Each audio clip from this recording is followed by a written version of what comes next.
Hello and welcome to episode 107 of the Talk Nintendo podcast. I'm one of your hosts, Casey Gibson, and joining me this fine evening, the one, the only, Mr. Perry Burkum. How's it going, little fingers?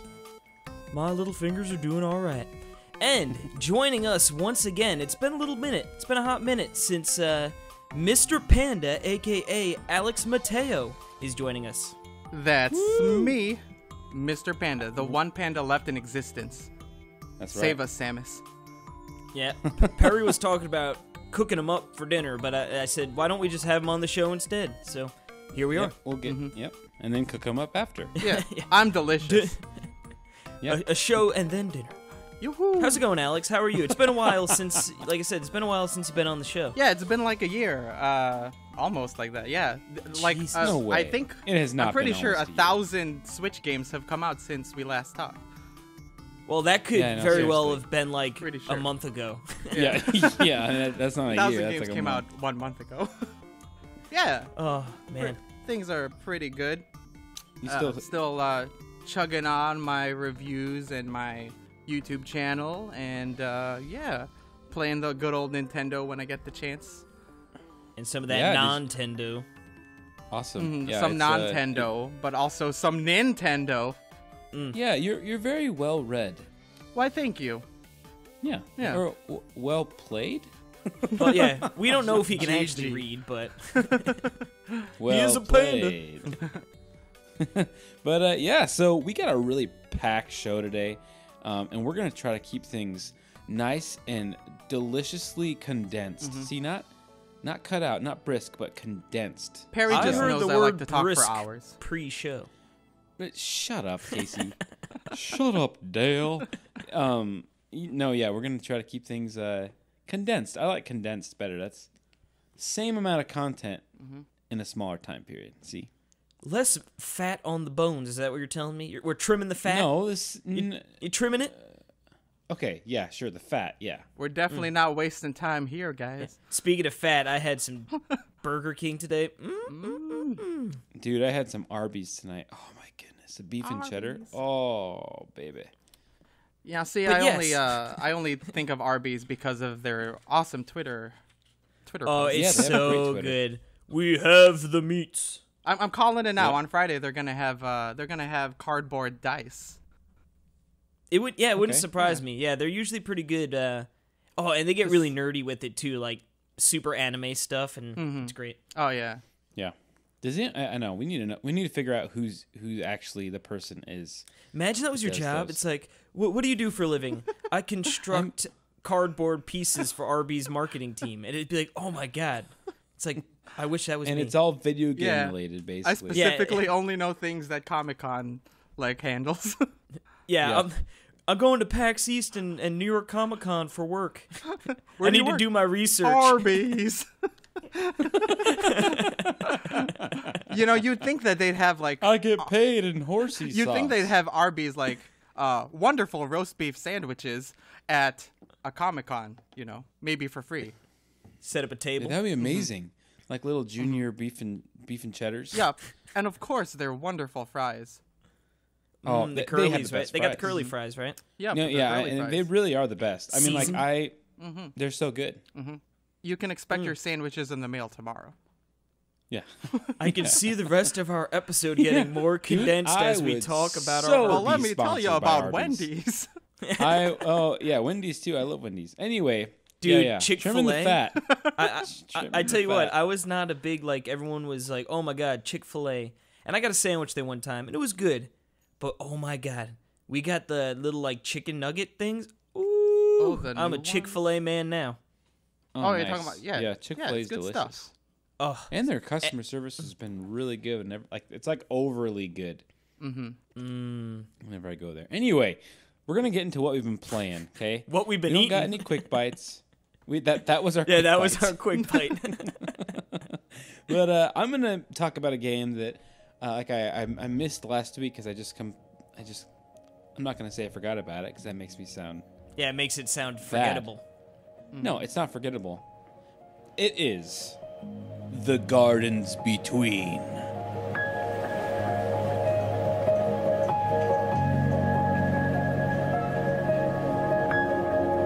yeah. So this is a game that came out, and it had a really... See, here's the thing. It had a really long embargo. So, like, I had it a long time beforehand. So, like, when it finally came out, I had played it, like, 3 weeks before. You know what I'm saying? So, anyway. Yeah, I remember that. Yeah, it came super early, and I believe you went to talk about it on one of the episodes, and you were like, oh, man, embargo is not for, like, another 2 weeks. Yeah, exactly. So, but yeah, so this is a really cool-looking game that I saw, and then I heard Justin talked about it when he came on. He had played it before, and this intriguing puzzle-y game that kind of reminded me of like Captain Toad, in the idea that like it's like these little contained 3D puzzles, and with centered around these two kids.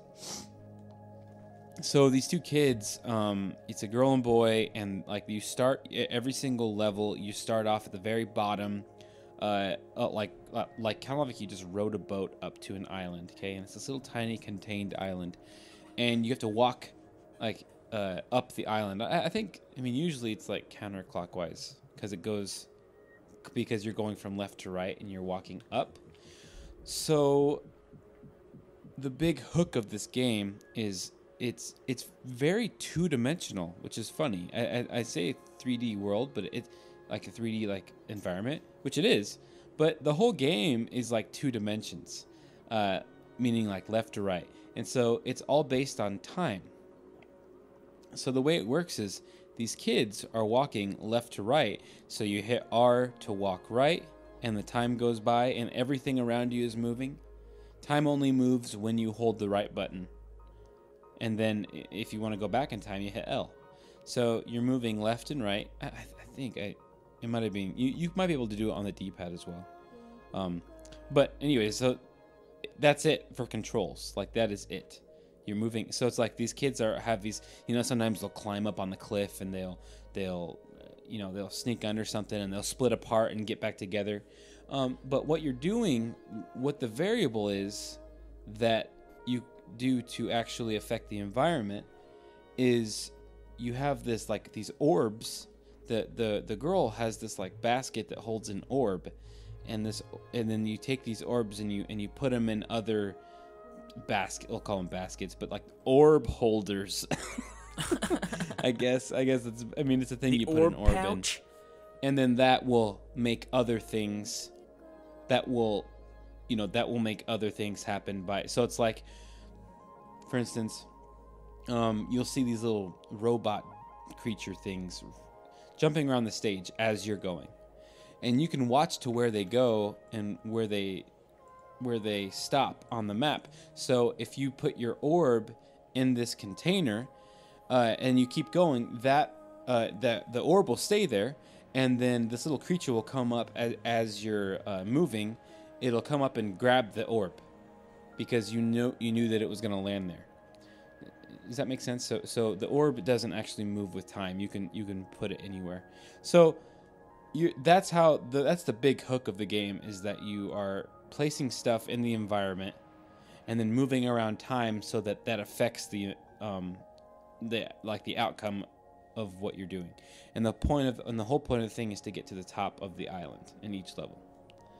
All right. So it's super unique, right? Like it's kind of like totally indie, like trying to stand out with a different idea of how to play a video game, and kind of bending the rules of what you think, and it has some pretty clever ideas in it. And the thing to know about this game is that it's very slow paced. It's very methodical, and you might be kind of like doing the same thing over and over again, like going back in time, trying to figure out, okay, that's where that goes, not going forward in time, and then, okay, this is now I'm scoping out the path of this item, and then now I know where to place it. And then, but the cool thing is, after that, you are rewarded for working on that, on that problem, because the outcome, it's like, oh, so this, a lot of the learning of the game is, oh, so I can do this, like learning the rules of your universe that you're playing in. So it's really cool. It's really pretty. And like I explained on our eShop Roundup last week, it's like Captain Toad meets Inner Space. With the way it's very magical. It's very whimsical. Whimsical. Thank you. That's the word. Whimsical. Yes, very whimsical. And it tells this little story with the friends, that without saying any words, and it's very, it's very indie game-ish. It's artsy. It's artsy. Yeah. And it's great. It's just I've been really seeing some high praise from it. And I just want to say that if you're kind of a fan of slow-paced artsy games, then I think this is awesome. It's right in your even wheelhouse. If you're not, you will still get some joy out of this game. But it wasn't a game where I kept going and I was like, oh, that's a really fun concept. This is cool. But it didn't capture me that didn't made sink me it really in. want to finish it. Now, Justin Nation said that, he just fell in love with the game and he totally wanted to finish it. And so, but then it's he like had it's depending 40,000 other games to play. I know. That's the testament really there, because Justin has a billion games that he has to play, and to actually fully finish that game is pretty amazing. So, and then I've heard a lot of other really good things about the game too, and I think it's a good game. So, but just I would temper expectations if you're thinking it's like a really easygoing puzzle game. So you're saying it's not Contra? It's not Contra. Then I'm out. No, it's I'm out. I'm going fishing. Have you ever played Braid? I have a long time ago. What's your Like it kind of sounds like Braid. Kind of like that, yeah. Time. But the thing is with Braid, you can move your character around. Mm-hmm. Imagine Braid but Braid always you weren't controlling the character. You're just controlling time. Mm-hmm. I think so. It's really, really simple because it's kind of nice because then it makes the puzzles a little easier in some ways because it's like that that you're not moving somewhere that you shouldn't be. It's like this is the only path you can choose, so it's just going back and forth and trying to figure it out. But yes, Braid, that concept like Braid, if people know that game, it's similar. Yes.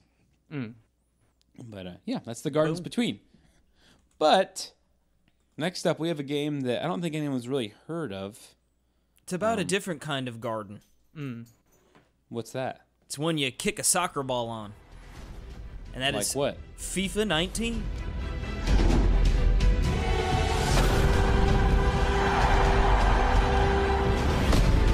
Don't you mean FIFA 19? FIFA 19?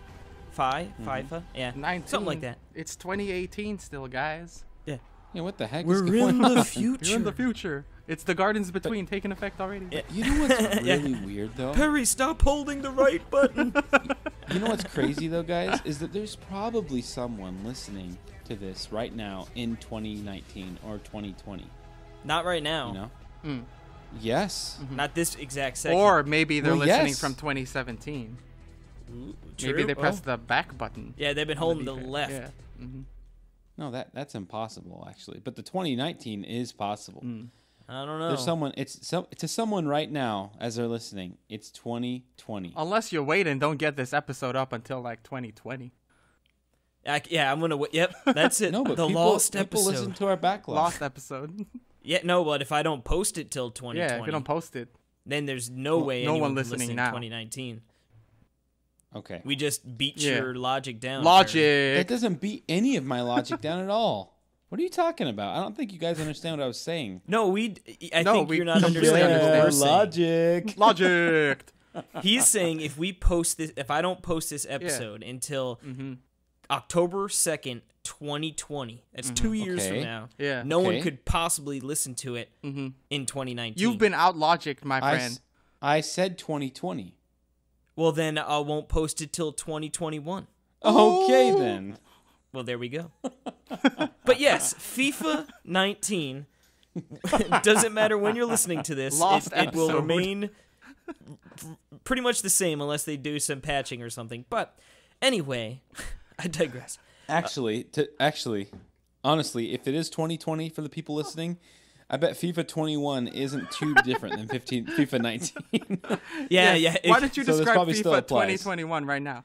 Yes, let me Yeah. talk about FIFA. Insert whatever year you're listening to this +1.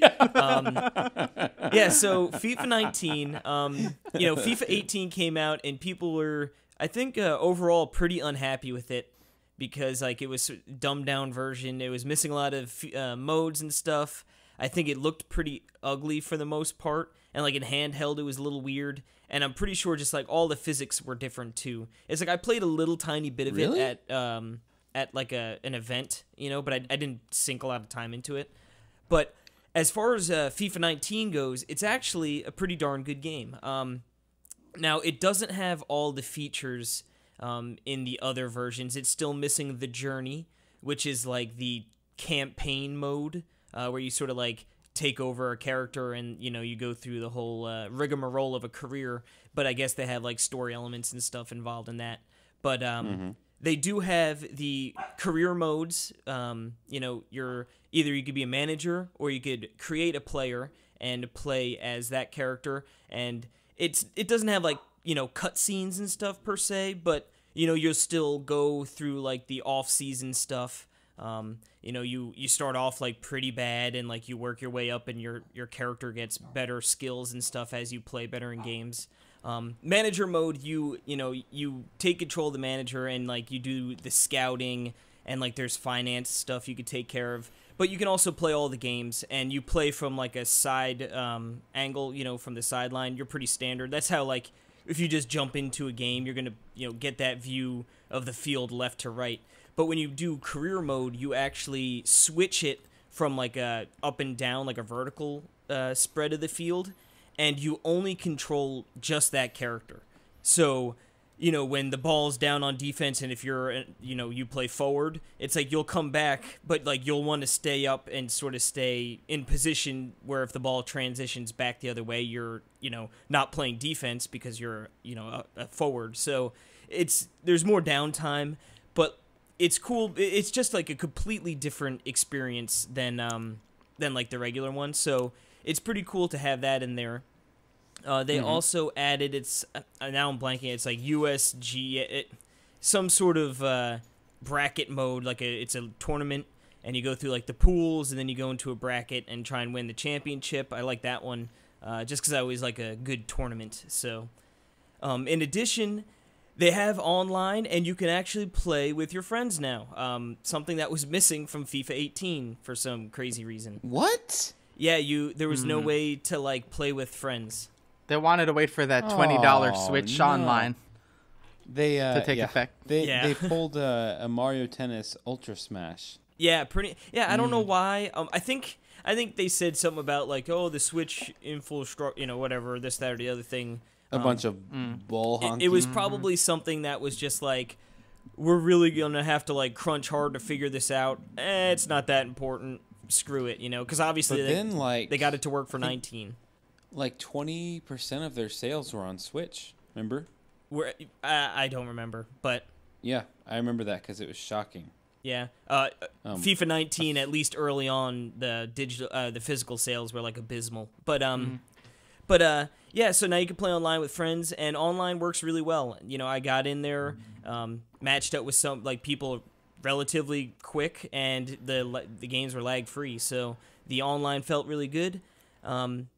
Then I guess the last mode we probably going to really want to talk about is the Ultimate Team, which is, I think it's pretty much in all of their sports games. It's sort of like, you buy like packs of cards, and those cards have players and items, and like you try and construct the Ultimate Team, if you will, by like you earn coins, and then by playing games and doing like little tournaments and seasons, and then you could use those coins to buy the packs, and you just pretty much, I got this player is better than the guy I had on my team, so now I can switch him in, and that kind of thing.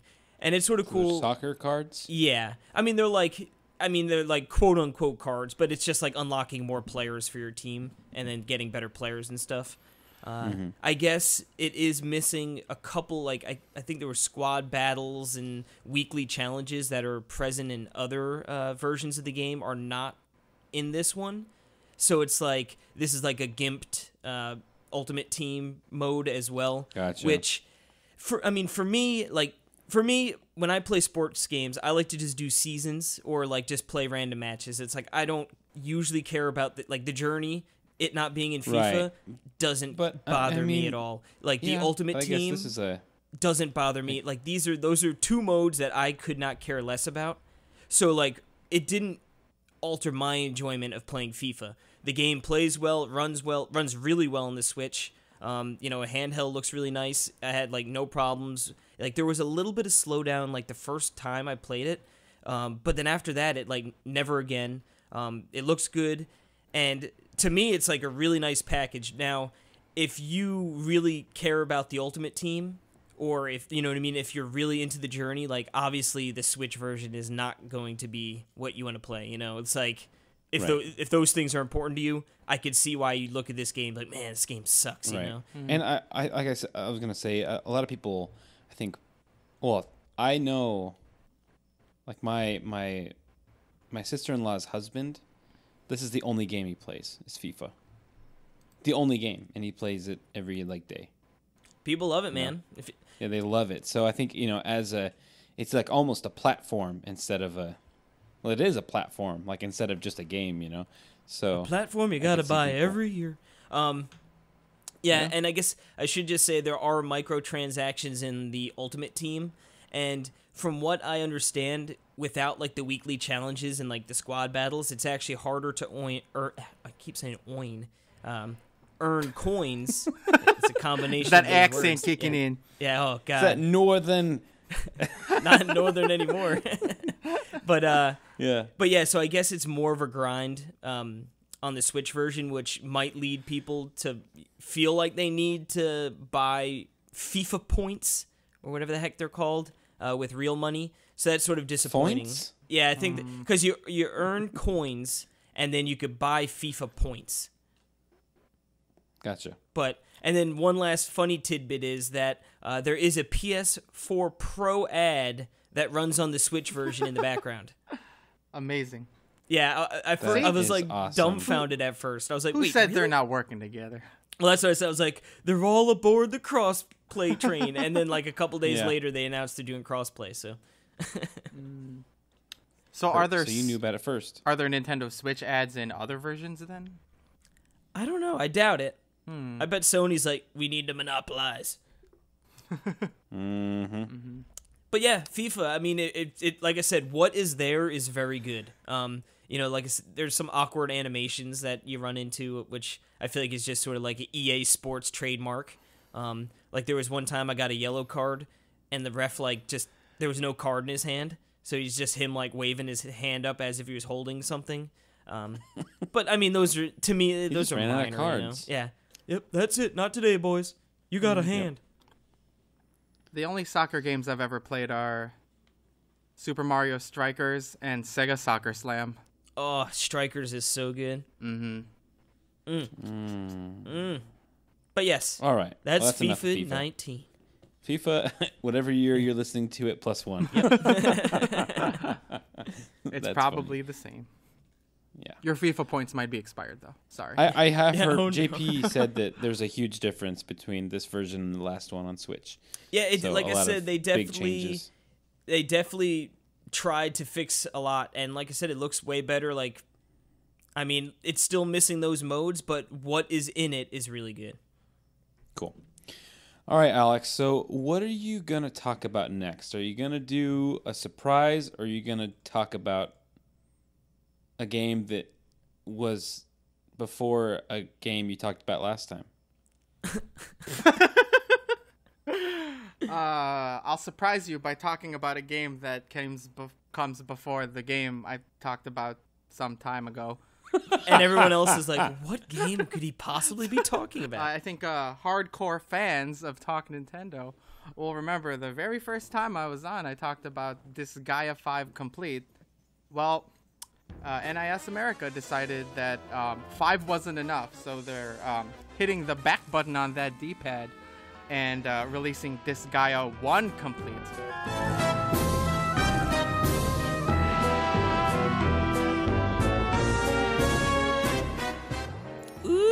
Yeah, but as they hit the back button, it accidentally registered as an up button.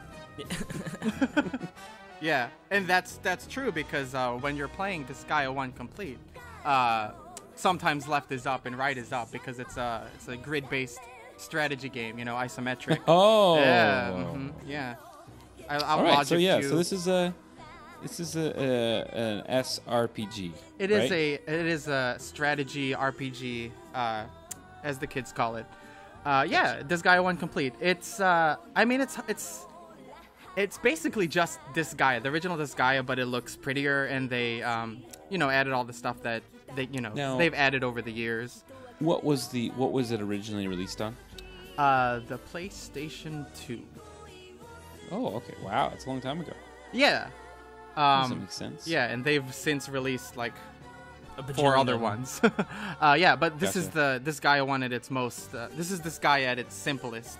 So, coming Ooh, from that sounds Disgaea. intriguing. Yeah, well, coming from Disgaea 5, it's it's kind of it kind of feels a little let down Tame? because it's still really Well, wacky, and that's what I like yeah. about it. Okay, it is. Yeah. Because the characters are ridiculous. The main character, Laharl, his goal is he wants to be the overlord. So he wants to be like the Demon King, and he's like, I always like it when everyone is evil to me. Like, he's like, if his underlings try to hurt him at all, he's like, perfect, you're becoming the best underlings ever.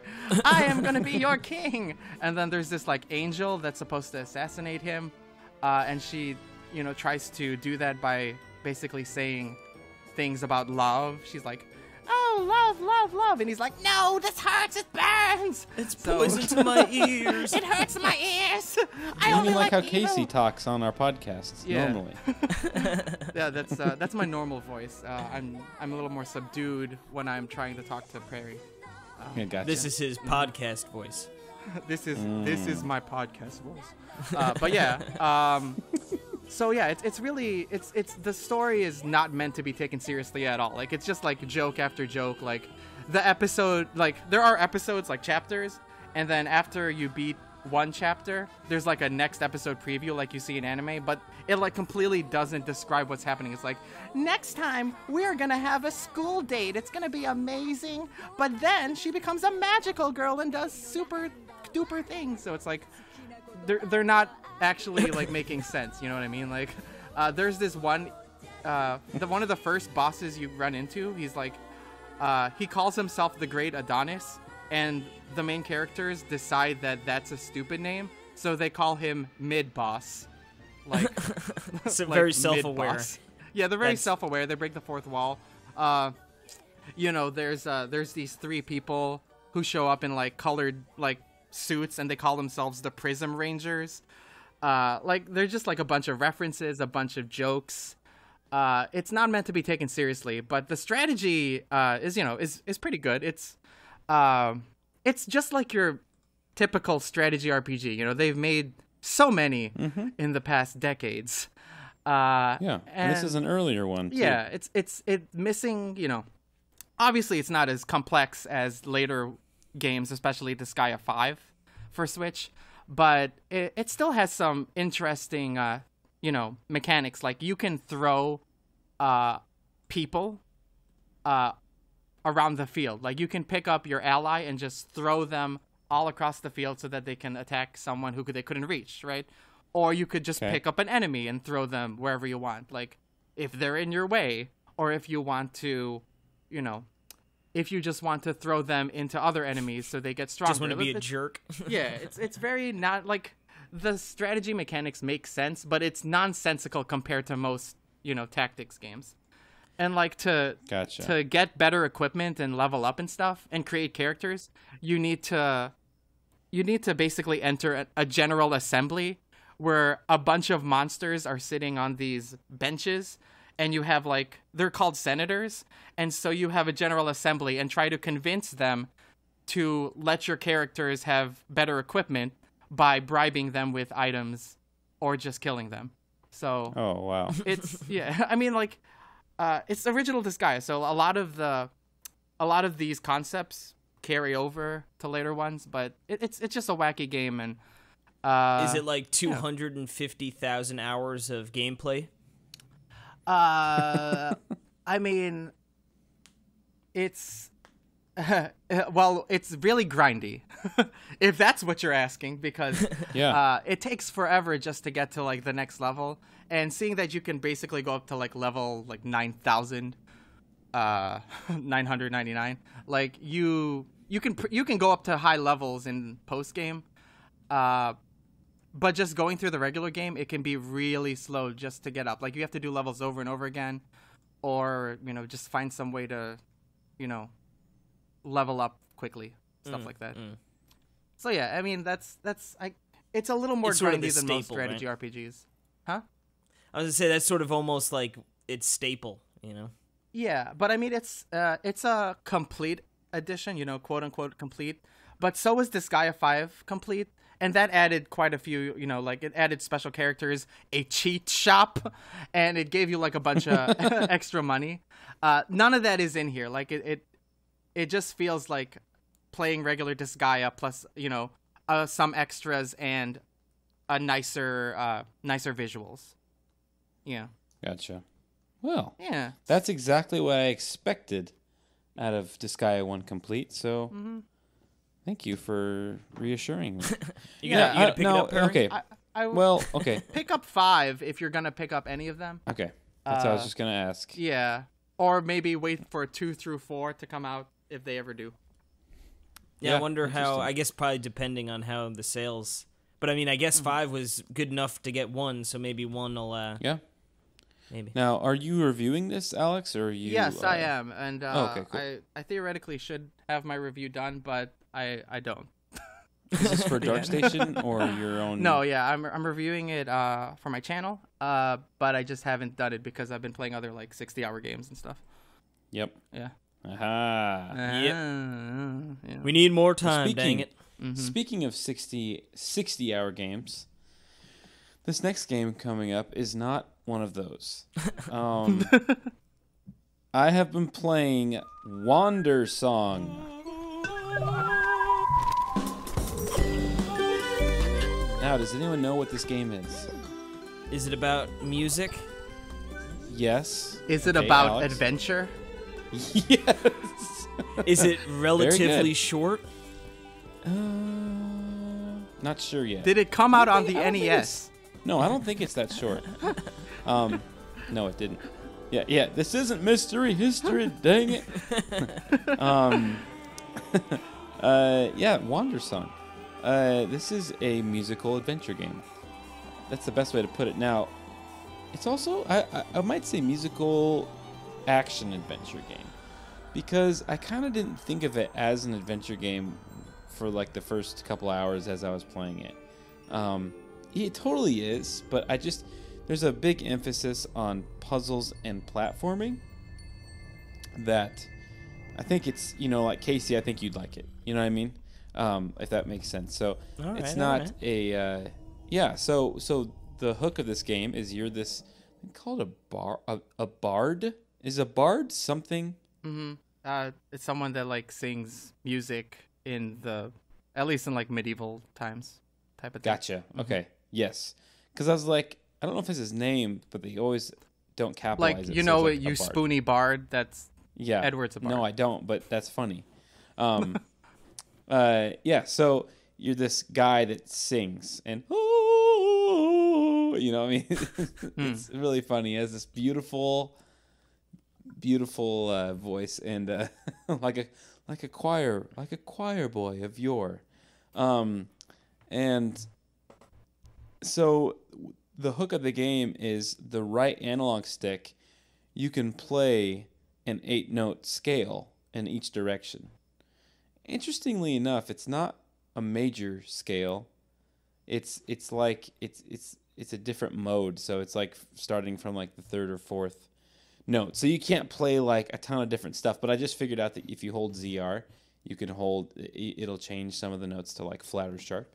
But anyway, the big part of the game is that you can you use like different melodies and notes to solve problems. In many different situations. Once, like at the beginning, you're in this town, and then there's these ghosts invading. Ooh, yeah, exactly. Ooh. It is almost Halloween. Yeah, I know. It's a really good Halloween game, by the way. It's a really good Halloween game because it's not about Halloween, but it's I don't know, it has that very autumn feel to it. Anyway, and so like the ghosts are like, oh, and then you got to do that on like with your guy, and it's kind of cool because each note is mapped to a direction and a color of a color. So so then you play it, and then they go, oh, and then like that hurts them if you sing the same thing they do. You know what I mean? Huh. So you're going through, and Your singing's hurting me too, Perry. Good. Good one, Case.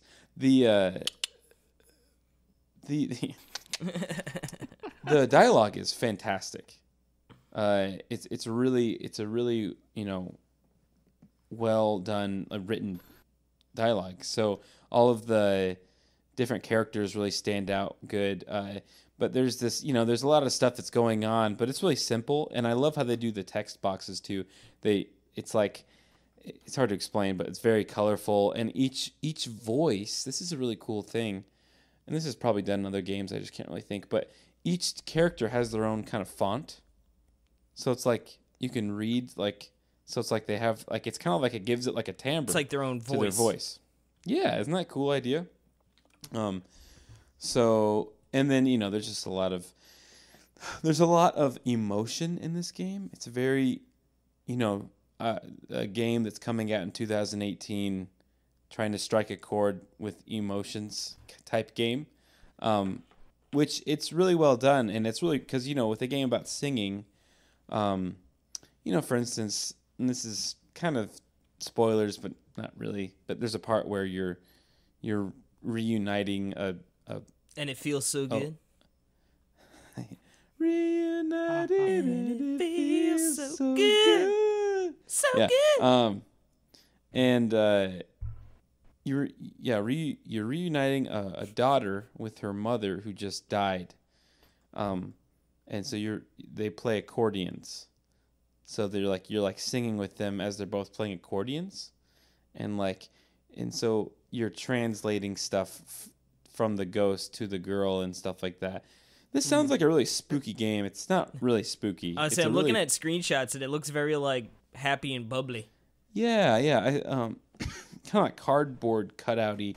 It Tearaway? is very, very, very beautiful game. I really dig the style. Unique, very unique, and just cool. And I was telling Jules, it gave me feels like when I almost like nostalgia, like when you start. So it did its job of being emotional. I'm trying to say it's like nostalgia, yeah, but just with the aesthetic, not with the writing, but just it just has this like it feels like nostalgia, but I I've never played the game, experienced this before. You know what I mean? And it's a weird thing. So, but yeah, I really, really enjoyed that. And I'm enjoying going through the game, and the singing component is really opening up a lot, which I'm really happy about.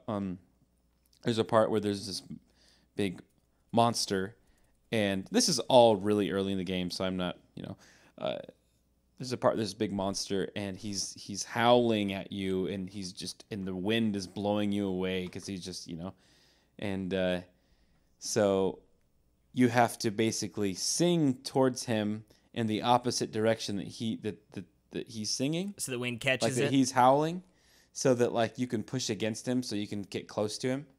If that it's kind of weird, but he'll howl or whatever, he'll roar, and those sound waves are going like northwest, and then so you have to do it southeast, Mm-hmm.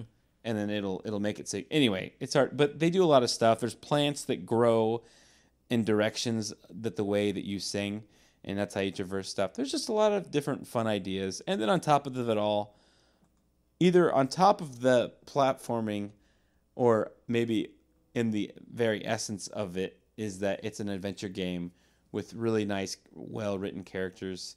And it's fun. So I like it a lot, actually.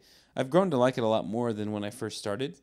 Definitely a game that you have to devote your whole attention to, like adventure games are. Mm-hmm. So, but really good headphone game, and I think that if you're excuse me, if you're a gamer that that isn't really into really hard games, this is a good game for you. So, yeah. Boom. Wandersong. It's pretty cool. I think it's out, I believe. Yeah, I believe it is. Be out. We'll probably talk about it in a little bit on the eShop Roundup, I'd imagine. Whoa. But before that, we have to talk about a few more games. And we got a one doozy. Of those, one of those is a game that we've both been playing, and you've been reviewing, and you got to finish the review tonight. And he's going to be up till 4 a.m. doing it. Yep. But for those of you listening in 2021, he will have already finished it. Yeah, you'll probably have played the sequel by then. Super Mario Party 2. Yes. Hopefully 2 sequels. Mm-hmm. Oh, so yeah. Alex just spoiled what the game is, and that is Super Mario Party.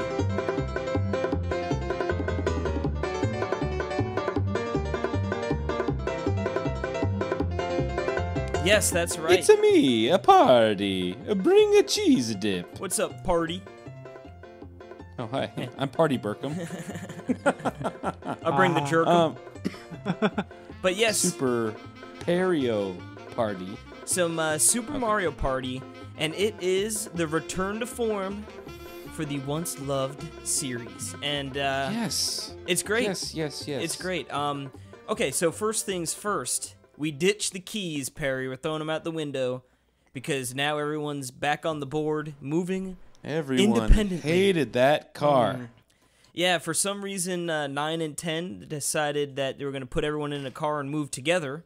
I guess. Which is. I mean, I guess I can respect terrible. trying to change it up, but yes, I thought it was fine for 9 just because it was new. But then after 10, it was like, well, okay, I don't think I want it to return. Yeah. So right. We are now moving independently, which is great. There are there's a small number of maps. There's only 4, so that's I guess a little, like, I wish there were more, but the maps included are pretty fun and they're pretty varied. Like, you got your standard one. You've got the one where it's like, oh, like, it's more hectic and there's a lot of stars. And there's one where it's like, oh, the star is a little more difficult to get to, so. And then I actually can't even talk about the last one as per embargo. But yeah, that one, sort of shakes things up as well, too. So I think the spread of maps is, or the boards are nice.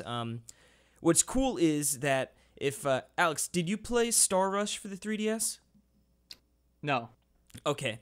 Well, essentially in there, they added these partners or allies. Allies. And for starters, the mode is completely different in Star Rush, but I'll talk about that in a second.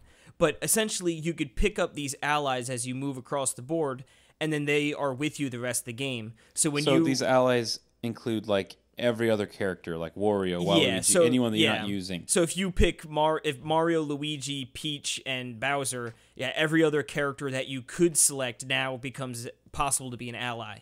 And when you pick them up, you get their dice, which all the characters have different dice rolls. But they also are now part of your team. So when you roll an individual turn, you roll your dice, they'll also roll an extra dice. And it's either 1 or 2.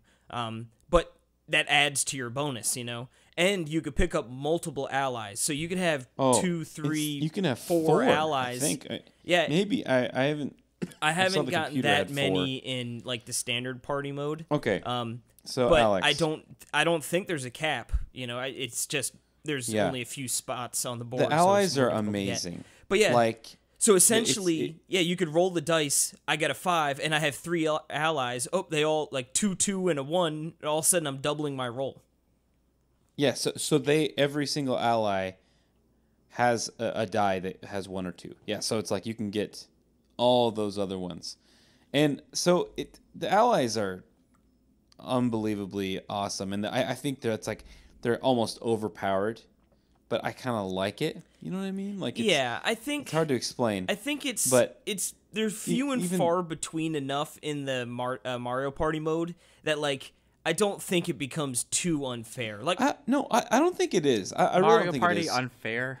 Yeah, no, I because like for instance, the last game I played, the computer had 4 allies and the other one had 3, and I only had 1, and I won. So, yeah, it's not, it's not completely unfair. But if you feel so good though, it's like, okay, I have 3 allies. There's the least I can get is 3 or 4. If I, like that's the least. It's like, it's nice wow, to be able to have a crazy. little bonus, yeah. And the most I can get is like 15. And what's cool is, like some of the other dice, there are high risk, high reward. Wario's dice is amazing. Wario's dice is 4 6s, and then 2 of them are -3 coins. So it's like you have a 2/3 chance of getting a 6. But you also have a chance of getting -3, which really isn't a big deal, but then you don't move any spaces. Right. So if you have, so that's the thing. So it's like, that's why when you have allies, then you want to use those riskier ones. Because like Bowser's has like -3 for like 3 of them, but then 8, 9, and 10. Yeah, it's high risk, high reward. It's just crazy. So yeah, it's nice because it adds a little bit of strategic feel. Like it feels like you have a little more agency over like the randomness it's of it all. awesome. It's like it feels like they added in like the item shop on every turn. It's like you always kind of can switch between strategy. Yeah, is a very good But and I suppose that the allies could hurt you. They get to a point where you don't have enough because you can't tell them not to roll. So if you need to get something that's 1 in front of you, you're kind of toast. Yeah. If you're trying to land on a specific thing. Yeah. But so the Mario Party mode is back. It's a lot of fun. Like I said, the allies add a nice mix to it. The mini games themselves, I'm finding to be very fun. There's a nice mix between like motion and rumble games and rhythm games, and then just like your standard control games. And I gotta say this because, to my knowledge, I don't think I've played a random winner game. I'm trying. I mean, I'm sure there is, but I've played. Yeah, I feel like most of them have. Like I don't want to say they're all amazing. Like there's a couple stinkers in there. Like there's one where it's like the one that when I think of like lame game, I forget the name. It's something math, and it's like, oh, you just jump up and hit a block, and then your partner hits a block, and then it just like multiplies it, and then it shoots that at like a castle made out of blocks.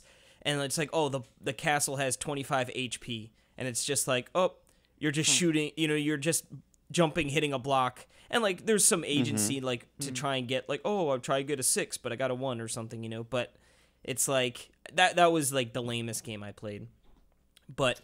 Yeah, and I have figured out that a lot of the games, I don't know if you noticed this, Casey, but a lot of them are really centered around just, like, there's an arena... and there's the bunch of you, and you're all like just doing something in that arena, like, which I guess is very similar for Mario Party. But there's just like a lot of like, you're all dodging something, or you're all hitting each other with hammers, or it just seemed like it wasn't super varied, like with concepts. But that could have just been because like where I was. I feel like those games are fun anyway. I feel like I've played a bunch, so I've gotten a nice spread and. Like so you haven't noticed that? No, I didn't notice that. Okay, per se. Cool. Like I said, I could think of some like one of my favorites is Slapperazzi, and it's just like this is I guess sort of similar to what you're saying. It's like you're in a circle, and pretty much like there's like 6 points along the outside of the circle where someone comes up with a camera, and you need to be closest to the camera, so you're all sort of trying to vie for that spot. But then you could press A to slap the other person away. So it's just like amazing. Everyone's just slapping the crap out of each other. And it's funny because like the picture will take so you get some really funny like facial reactions. Oh my goodness, that sounds amazing. So like I've got like Monty Mole, like he sort of usually has his eyes closed, right? So like I got him mid slap where his eyes are open, and you're like, my God, it's sort of scary to see Monty Mole like this. And then there's a 2-player game where it's like you pick up pies on the side and you're like just throwing pies at each other, like sort of like dodgeball, but it's with pies. That's amazing. Some of, like I said, it gets into some rumble games that are really fun. One of my favorites is let me see, what was it called? Something steak. Medium. Yeah, medium rare. Sizzling Steaks. So, like, you hold the Joy-Con out, and, like, you feel what you need to do is brown every side of the cube of steak. So, like, you feel it rumbling, and then when it stops rumbling, you got to flip it, you know, and, like, get each side of the steak browned. There's one, like, the candy shakedown. It's like a jar of candy with, like, different shapes, and, like, you sort of got to, you know, jiggle it out, and, you know, you're rotating the Joy-Con. But, you know, it's like I've noticed there's just a nice mix between, like, you know, some people would hear, oh, there's Rumble and there's motion control games, and people are like, oh no, you know, it's like no, they're really well done though. I think, like I said, they're really well done, and there's just a nice spread of all the different games. So it's not like, oh, I played an entire, you know, I played a 10-round game, and 8 of them were motion control. You know, like you're gonna get a nice spread. Or at least that's what I found in my time. Now, just moving along to some other modes. Again, if you've played Star Rush, partner party mode is essentially what Star Rush was. So I haven't got to play this yet.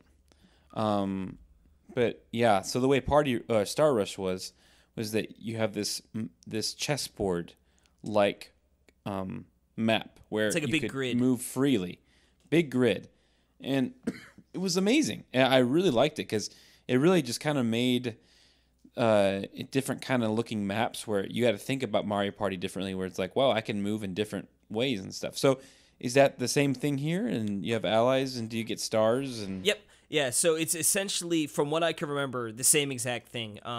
It takes place on those other maps, like the same maps as you do in the party mode. But they're a little tuned differently, obviously. Instead of a more linear line, like you said, you have that big open grid.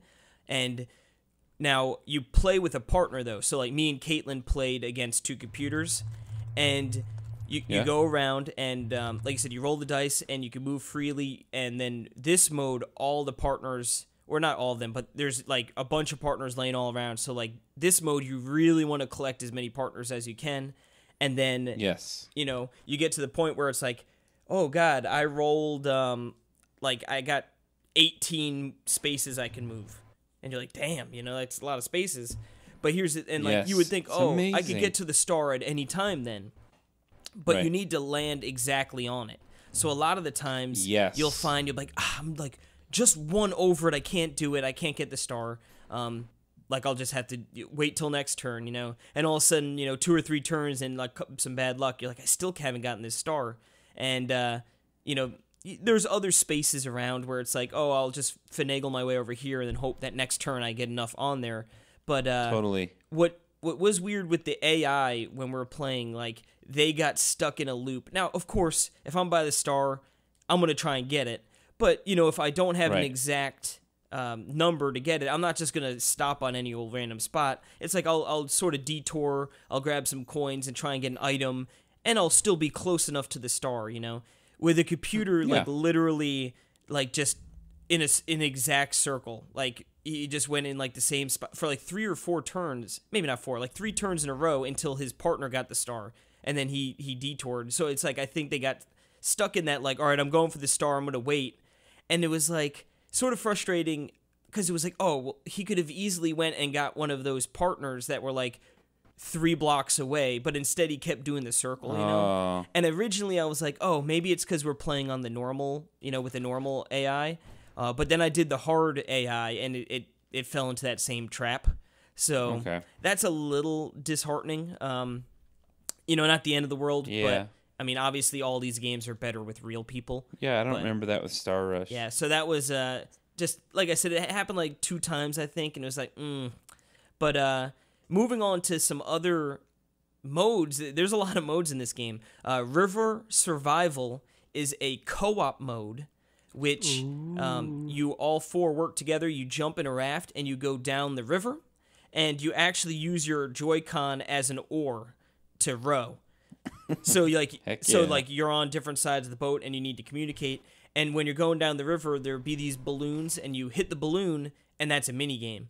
But the thing is, there's always a timer clicking down. So you want to get to the end of the river before the time's out. So you need to do these games, and they're cooperative games. So it's sort of cool to like you're all sort of working together, and doing well, getting an S rank gets you a lot of time. A gets you good, some more and down the scale as far as time added.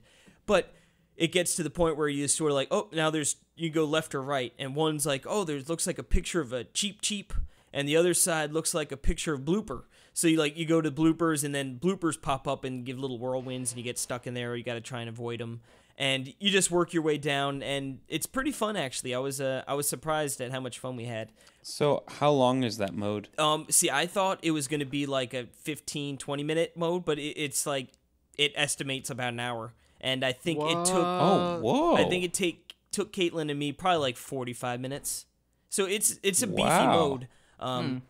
The problem with it is that there are not that many co-op mini games. So we did like end up playing like the same one once or twice, within the same game, which is sort of like, I mean, they're fun games, but lame. It's like, I'd rather play different games, Yeah, I guess that's not too bad. I mean, no, it was still pretty cool though, and like I said, it's different because you're sort of working together. Are they like the boss mini games from Mario Party 9 and 10? I really didn't play those games that much, but like I can give you two examples. Like one was like it was like a relay. You had like you were carrying a bomb and you had to get it to the end, but you're like sort of going around these sort of tight twisting cliffs, and you like or like a relay race, like get there, pass it to him, then pass the other person. There was one game where you were in a mine and you need to get to the end, and you all had like a hand on this like it wasn't a cart, but whatever you were carrying the ore back on, and there was piranha plants coming out of pipes, so like you all had to like coordinate to move and not get hit by those. And like another one, that was my house. I had a piranha plant growing in my pipes. Yeah. Did I show you that? Sounds picture? like a personal problem. Spooky. It was growing into my toilet. Good thing you didn't sit down. Well, it wasn't like. I mean, Did you go in the pipes to use your fireballs on him? I hired the Mario. The Mario Bros. You hired the plumber to use the his fireballs. Oh yeah. But Totally. But yeah, no, they're fun mini games. But like I said, we just repeated a couple, which is like, But overall, like I said, it was more fun than I thought it was going to be. There is another mode called Challenge Road, which is just, I believe there's 80 mini games, and it's like, it sort of looks like a classic Mario. Like you just go along the line, stopping at each spot, doing a mini game. And there's different challenges. Like so, sometimes it's like, hey, just win the mini game. One's like, don't get hit. Collect 15 coins without getting hit. Get this rank. So and they progressively get harder. Then of course there are you can go to the mini game mode. You can go. There's this weird like stickers mode. It's like you go down a pipe and it's just like putting a sticker on like a picture. It was really weird. I don't know. Toad's Rec Room. That's the ones. The games like it has like 4 mini games, right? Yeah, and those are the ones that like you put the switch on the table so you're looking down at it. Oh, and like is that the one where you need 2 switches? Yeah, you can put the 2 switches and stuff. Now, is that 2 switches one? Do you need 2 games as well? That I don't. I don't have a second switch, so I didn't even bother trying. But you don't even have a second switch. Yeah. Sorry, we're not all Mr. Look Got at this Rocks. guy. Please. Yeah. And then what else is Alex, there? do you have 2 switches? No. What? But I would buy one for Super Mario Party. See, we got Hollywood over here with his 30 jobs and his 2 switches. Excuse me, I have 3 jobs and 2 switches. That's a bad ratio. You got to have 3 to Yeah, you should have 3 1. switches for your 3 jobs. Ooh, done. Now, what is one of the... I do have 3 docks. I need a second dock. But moving along, back to Mario Party here. I can't talk about online because it is not up yet. It's not up until the game launches. So yeah. But it is just a series of 5 mini games, and I presume that it will work pretty well just because it seems like Nintendo sort of has, baby steps, has the online down. But yeah, I mean it's it seems pretty minor in comparison to the rest of the game. And then the final thing we're going to talk about here is Soundstage, which this is like a nice, like, it might anywhere take you from 5 to 10 minutes, and it's all rhythm games. And it's like a series of rhythm games where you're like moving the Joy-Cons and like the ones like you got a baton and you're in a little marching band and you're going with the beat. There's like a whack-a-mole and like it like times up, and it really, really fun, and the music's really, really good. I really like Soundstage a lot. Is it like Mario music or just like classical music? It's like Mario. It's like new music, but like in the vein of like Mario Party, like, you know, like it's fitting music. Like music that you would hear in a minigame, stuff like that. Yeah, but like almost more intense. Like it's very like upbeat. Like I even think they'll like stand up and move around when you do it. You know. But like it really is. Yeah. It really is good music. But yeah, so Mario Party's got a lot of modes. You know, so you got the main mode, partner mode, and river survival are all like hefty big modes that are going to take you an hour to do, give or take. Challenge road is, like I said, you can get in and out of there.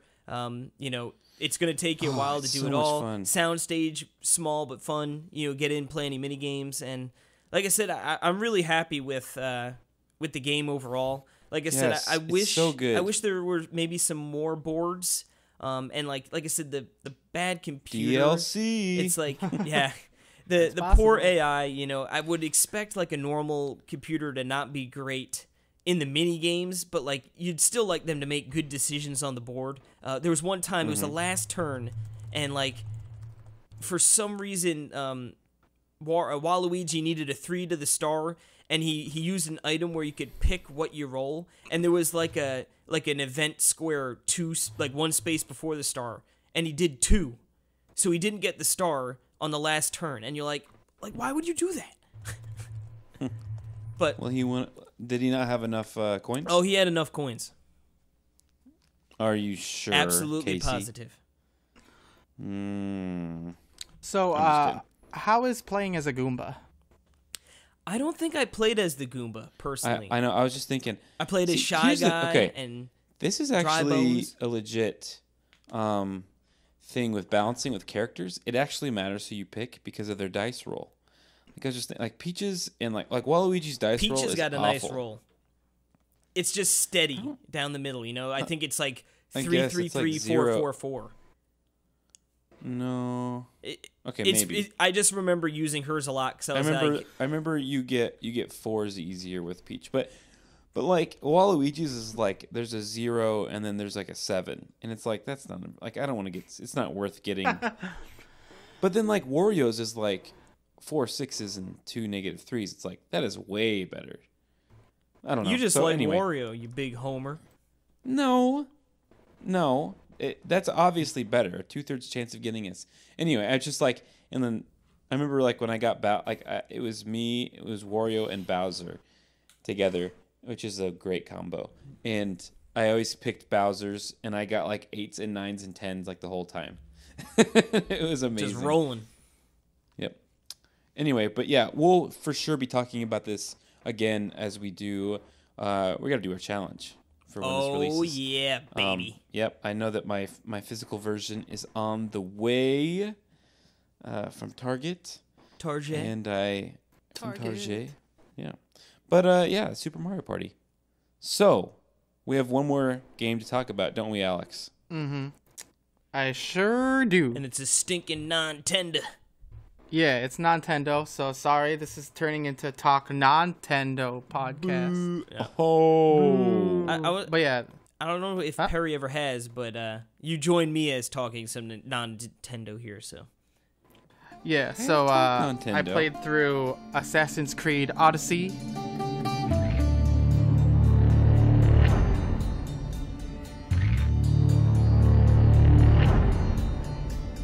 So it's sort of like a Mario game. Yeah, so it's related to Super Mario Odyssey, obviously. Hey, this isn't technically a Nintendo game. Yeah, that's true. You can get the cloud version. It's coming to Switch. Yeah, sorta. Yeah. So yeah, we're getting counts, an early right? look. If you have a Japanese Switch and you want to play cloud version, then yes, Assassin's Creed Odyssey is coming to Switch technically. Yeah, it's basically Assassin's Creed if it were more of an RPG than before. So you still do all of the open world stealth adventure. It's set in ancient Greece, which really looks beautiful. Like it's super colorful, isn't it? Yeah, it's How so do colorful. they know like what ancient Greece looks you know, like? This is actually my first Assassin's Creed. So so when I look at all the older ones, I always think that it seems like a very dark, drab game where everyone seems, upset. I guess super serious. Yeah, because it's like they're such the beautiful story in worlds, Assassin's but Creed. when they devoid of color, it just loses it. It feels like the PS3 Wii era. Feels very dark, but this is so bright, like which is perfect for me as a Nintendo fan because I need bright, colorful things in my video games. I need happiness, dang it! I need happiness. But yeah, everything looks so nice. Just running around or taking your horse. And yeah, basically the point is you're playing as one of two characters because now you can choose whether you want to be a boy or girl. So yeah, Assassin's Creed has become Pokemon. Heck yeah. But yeah, it's basically what the developers really want to instill is that it's about choice. So like there are a lot of dialogue choices throughout every quest, every cutscene, every story. And it basically shapes who you are as a protagonist.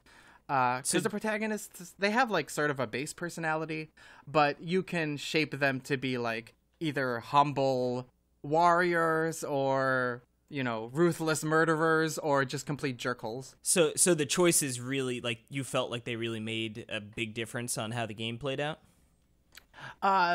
Yeah, like they made a difference, but the thing is, like, I can't tell all of how everything factored in because I only played through the game once.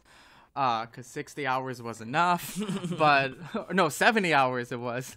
But yeah, like there are a lot of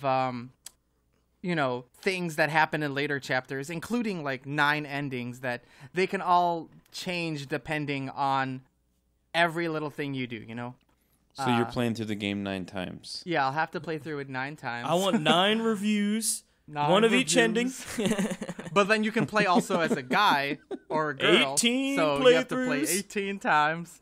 That's almost 600 hours. It's all about like just choosing who you want to be, like role playing. Like I made my character. I played as Cassandra, the girl, and I made her a. Just basically, I made people think that she was brought from the gods. Like. Did you name her Cassandra? No, that is the name. That is her name. You play as Alexios, and I like that name, but I had to go with Cassandra, the girl. I was gonna say I would have had to go with Cassandra also. Yeah, it's my alter ego. But I did not play as Cassie Gibbons. I did not play as Pericles, unfortunately. A quick sidebar: in FIFA, when you create your character, they ask you like what name you want to go by, and I picked like I was going down to Gibson, so the announcers would say Gibson, but then there was Gibbons, so for Perry's sake, I picked Gibbons. So whenever I get down the field, like Gibbons with the ball. Okay, so quick side again, because it's pertinent, which is amazing that I just thought of pertinent. For Wandersong, you can pick your name, but you can only pick like through certain letters. And so I was spelling my name out like amazingly, like it gave me the option, but after PER, there was only one more letter I could do, and there was no Y. Did you I? So I picked a T. So it was Pert. What? Why limit the alphabet? It's just a funny. But then there's a guy named Bronson. Jimmy Bronson. Jimmy Bronson. Yeah. Anyway. All right, we're back to the first sidebar, and then back to Assassin's Creed now. Okay. We've returned. Yeah. So. Cassandra. Yeah. So in Assassin's Creed Odyssey, you can't choose your name, but you can basically choose your play style. Like you can either be a warrior, which is just combat, a hunter, which is all ranged, or an assassin, which apparently is the name of the game. So that's all about stealth. I'm not actually good at stealth, and I don't actually like stealth in most games. Like those are the worst parts for me in Zelda. Yeah, stealth's but the worst. I don't like stealth. Stealth doesn't really have any good But stuff. I mean, I felt comfortable in Assassin's Creed. Like, you always have an indicator whether you're hidden. It's really easy to just like taunt enemies in by whistling and like sneak killing them in the shadows. And if you do get caught, it's not like game Splinter Cell. over. Like, you know how in Zelda games where you get caught in like Gerudo Fortress, it's like, oh, back in you go. Or like you have to start over from the very beginning. And you know how you can't even tell if they can see you in, you know, Zelda games? Like, I like how here, like, you can always tell if, you know, they like can little notice you, like, right? Yeah, if you like Yeah, sort of markers. get their attention, it turns yellow, right? And then you can sort of still get away from them. What's going on over here? Must have does been the nothing. like the Metal Gear Solid, like, exclamation mark. But yeah, it's really easy to just get them to come to you so you can kill them. But even if you do get caught, it's not game over. So I could just switch over to combat, which is what I focused on because I suck at stealth. So I might as well strengthen the part where strengthen my character so that when I do get found out, I can somewhat fight them. Yeah. And there's a lot of like, it's ancient Greece, so they needed to have an ability where you can do a Sparta kick. Of course. Your foes over cliffs. Yes, Assassin's. I mean, I can't even imagine how those games are now because the only one I've really played is 4. Yeah, Black Flag. And that was a long time ago. I have one. And that was the one it was on Wii U. amazing. Yep, that was one of them. I There's 3 and 4. 100%ed the single player campaign for Black Flag. It's such a good game, and it's pirates, and you're taking over ships. Is there any of that stuff? Is there any ships? Yes, so actually the ships return in Assassin's Creed Odyssey because Greece is apparently a bunch of islands. So you have to use a boat to get from place to place. And Cool. you So have do you take over other boats? Yes, you have naval battles where you Aren't those amazing? instead of I'm not I think in the Black Flag you might have had technology like cannonballs and such. Here you just have arrows and javelins, so Oh, okay.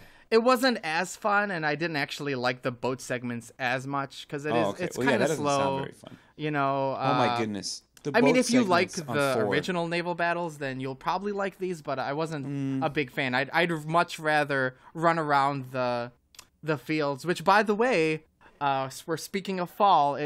Everything has an autumn tinge, so you know the leaves are changing colors. A lot of them are on the ground. Like it looks. It's a very cool. fall game. And yeah, it's just a very good open world experience, and yeah, it was fun to play. You basically have to complete every side quest though to level up to complete the game because everything scales with you, like the enemies and the missions. So yeah, to basically do the end game content, there's 3 major story arcs. To finish off the last 2, you basically have to be max level. Yeah. Which takes like 60 to 70 hours, at least. I mean, when I played 4, I loved playing the side stuff, and so, I don't know. I don't know if that's a good thing or bad thing, I mean, it's the side stories they're fun. Like some of the quests, some of them get derivative and redundant. Like, oh, save this, fetch that, kill this person. But the actual stories behind them are interesting. Like, you decide life and death for a lot of these things, for a lot of these quests, and you also can romance several people in the game. Yeah. Oh. So yeah, it's very much a game where you like role play, like it's like role play, not so much because of the levels and because of the progression. It's a role playing game, but because you get to be who you want, I guess. Except you have to be named either Alexios or Cassandra, and not Pert. Pert Gibbons. Our weird child. That's the best name. Pert Gibbons. My So, name yeah. is That guy is a salesman, I tell you Yeah. what. Non-Nintendo game unless you are playing the cloud Japanese version. cloud Yeah. game. Pert's gonna put you in a brand new Toyota. Yeah, a brand new, pre-owned Sonata. Dude, Lane Prattley is amazing. He's like one of my favorite characters of King of the Hill. He's such a sleazebag. Anyway, that's enough with Assassin's Creed. Thank you for the Nintendo. Kind of.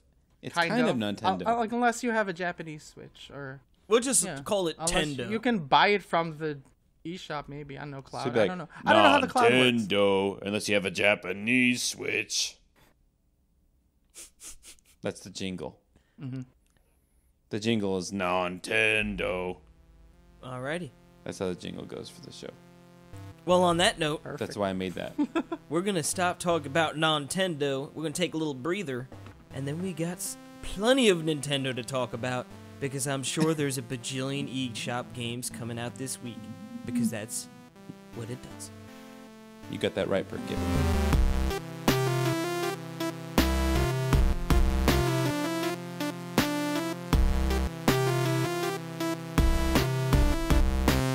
Alrighty, we are back, We are? and it is time for the Oh, old. we're recording?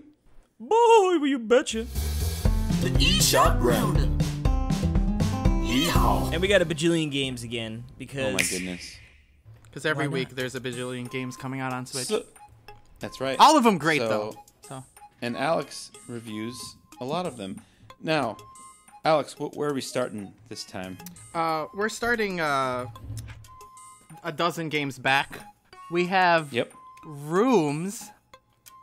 The Adventure of Anne and George. Yeah. Looks like George is a $14.99. puppet. I've never met Anne and George or been in their rooms, but it looks like an interesting puzzle. Multi-award winning It's a sequel. Yeah. mystery adventure puzzle game where you move rooms that slide like puzzles to escape the mysterious mansion. We It's like seem a- to be it's getting like a lot an of those escape. adventure games. But Well, this no, next it's not game, an adventure game. It's a puzzle game.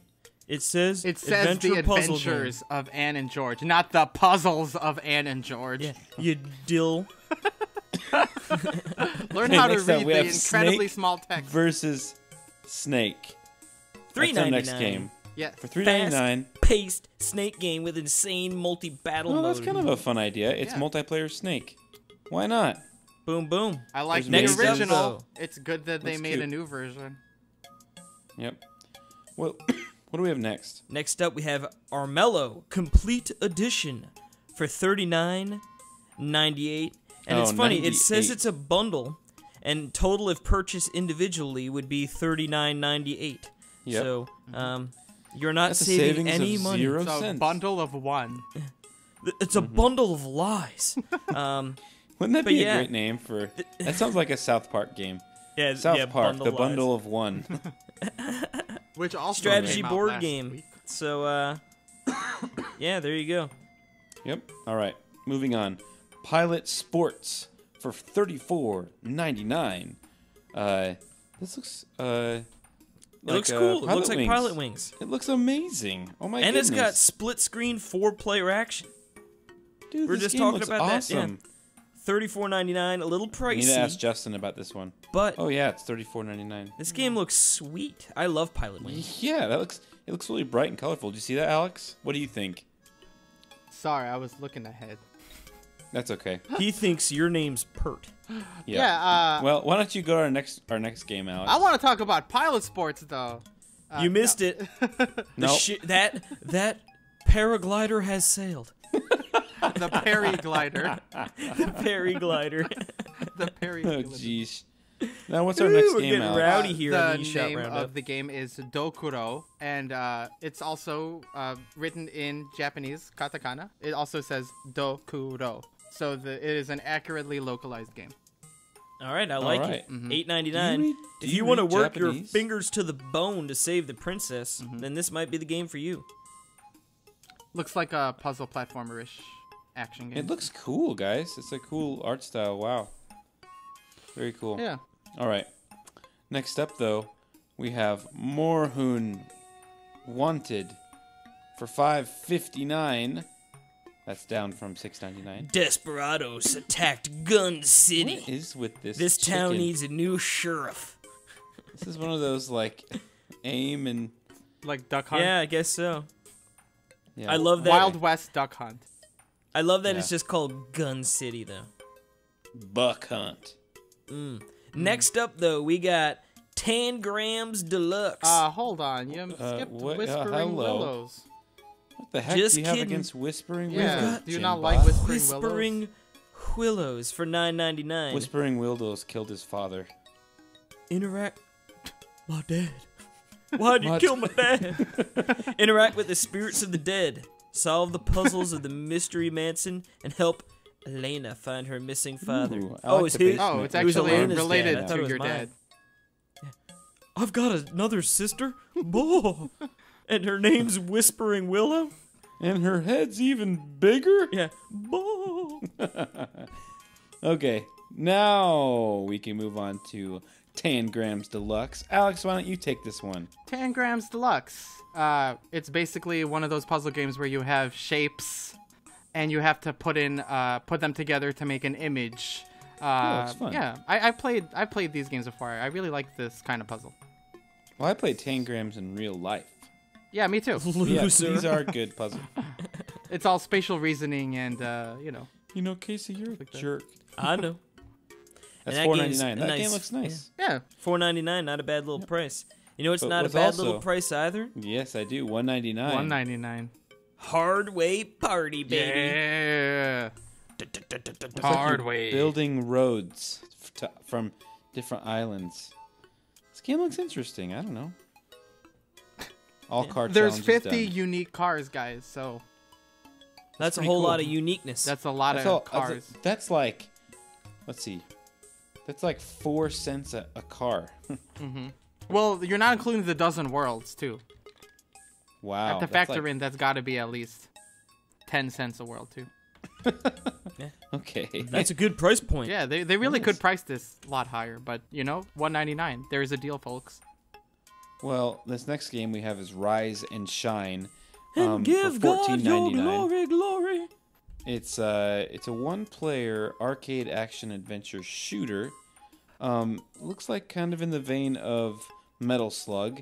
This game looks awesome. Yeah, it's got nice, And the art nice is visuals. Adult Swim games. Incredible. Wow. This game looks so cool. Look at those colors of those cityscapes. Wow, this game looks very impressive. So, yeah. I was getting worried for a second, Perry. I was worried too. But why? There's no longer need to be worried because it's a week. We got Neo Geo, the King of Fighters 2001. That is And again- 2000 plus one, and That's right. that is for the hamster Did it- toss price is $7.99. It's another King of Fighters. I bet you this game came out in the year 2000. I Yeah, bet. probably. Does it say? These are Do they from the give us that makers of information? FIFA. Nope. It was released by SNK in 2001. Oh, so it Oh. well, It's a new phenomenon. Really? to Yeah. do the plus one. I FIFA's all suppose. messed up with the years then. FIFA's with the cars. Those dang footballers don't know how to add. Next up, we have Alwa's Always Awakening. I've heard a lot of Okay. good things about this game. Yeah. Oh Me yeah, too. I follow one of the creators of this game has been on our show before. Michael, that he used to work at Zoink. This is a Zoink?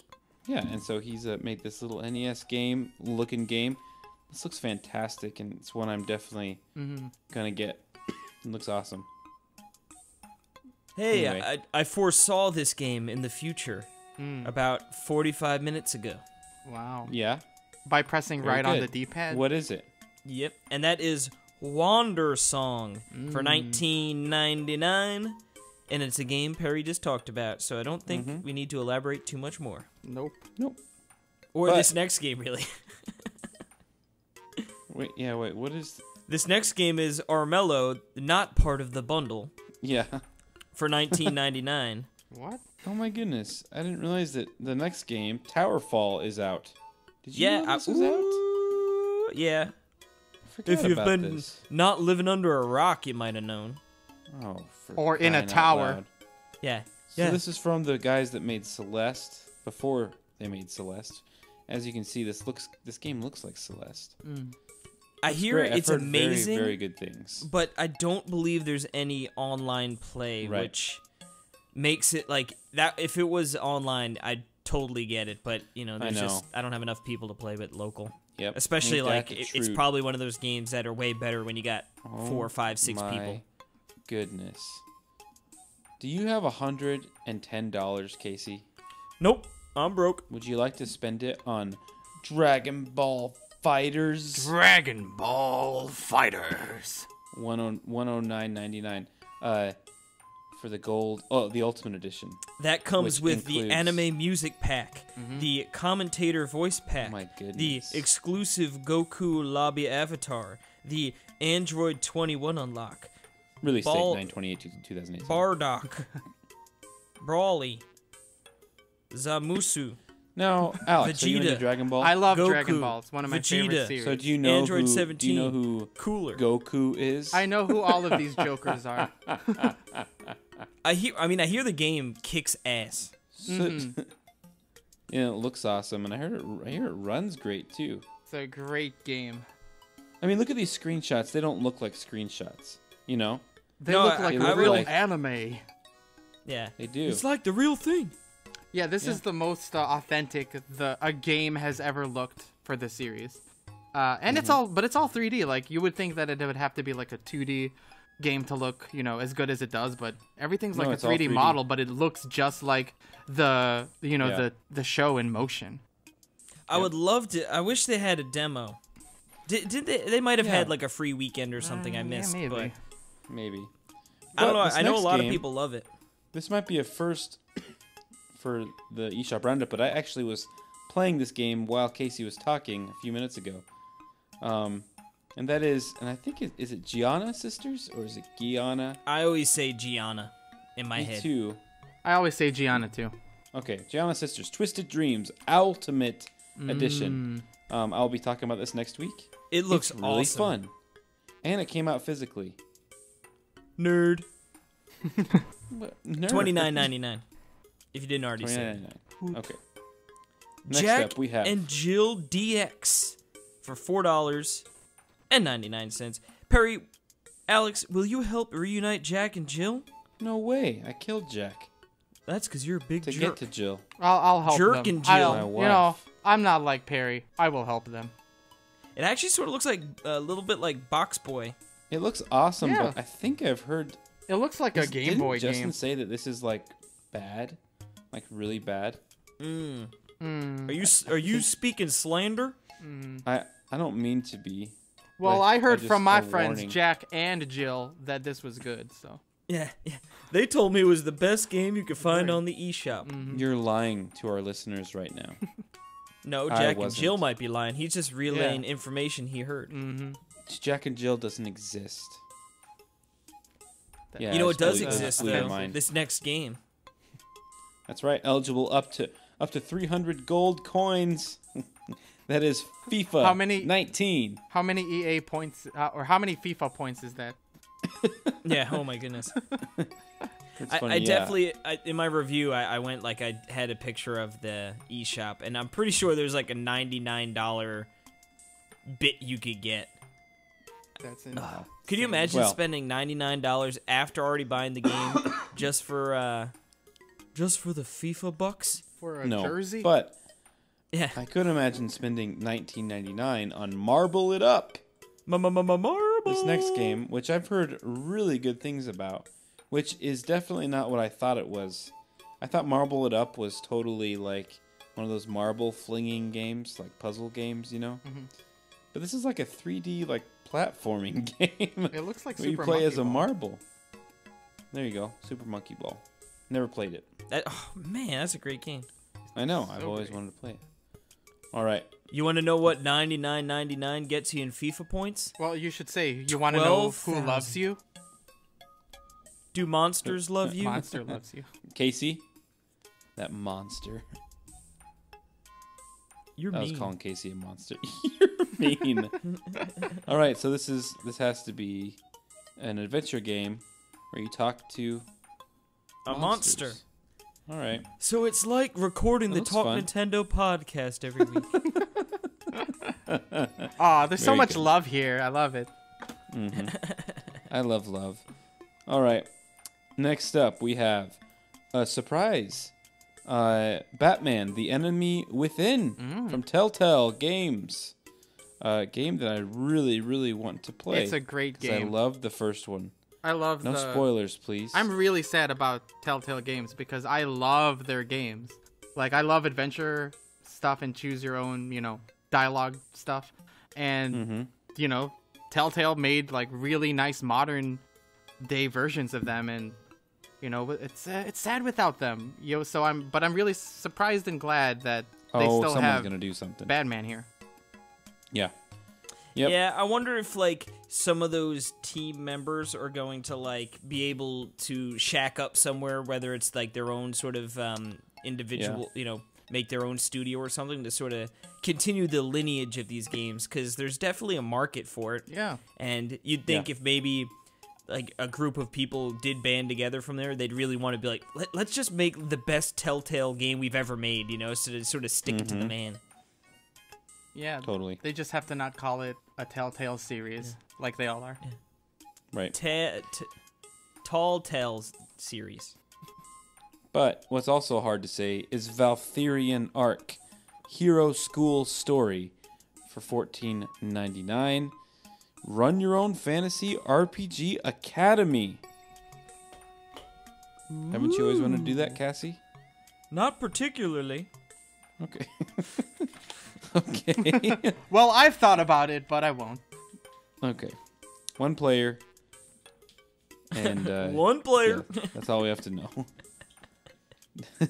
Last but not least, we have a brand new Mega Man game known as Mega Man 11.